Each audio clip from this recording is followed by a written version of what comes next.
Famously, Jesus entered the temple and drove out those selling things, accusing them of turning a house of prayer into a den of robbers. I've always imagined that his action and words that day were inspired by a righteous anger. Jesus seems to get mad whenever individuals or groups try to stand between people and God. In Luke, we also learn Jesus' actions and words just before.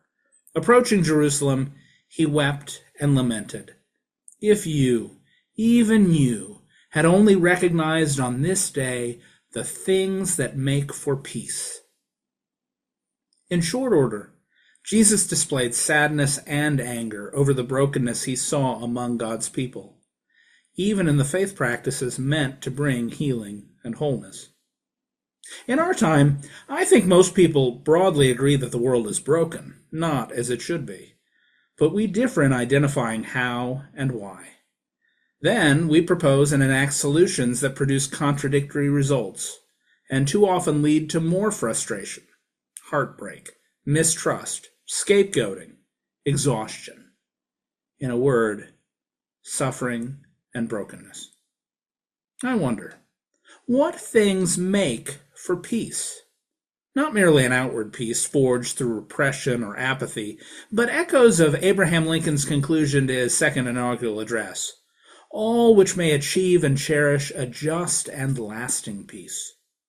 Lincoln identified things which seem like necessary pieces: an end of malice, an extension of generosity, engagement in the work of healing, care for all those who have been hurt, firmness of faith. I imagine most Christians are comfortable with such approaches, difficult as they are. However, Lincoln also implied it was vital to agree on the primary causes of the discord. That seems a tall order these days. Suppose we could even agree on categories. Economic unfairness and matters of race seem like obvious causes of disagreement and discord to me in the present day. But we hear radically different descriptions of those issues, and thus radically different proposed solutions. Can we build working relationships across divisions through intentional listening, clear speaking, and generosity of spirit?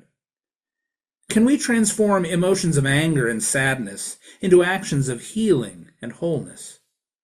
Can we be instruments of God's peace? Jesus told the first disciples that they could. That yes echoes from generation to generation of disciples. Go, love, forgive, heal, make peace. Out of brokenness, may we live into God's wholeness together.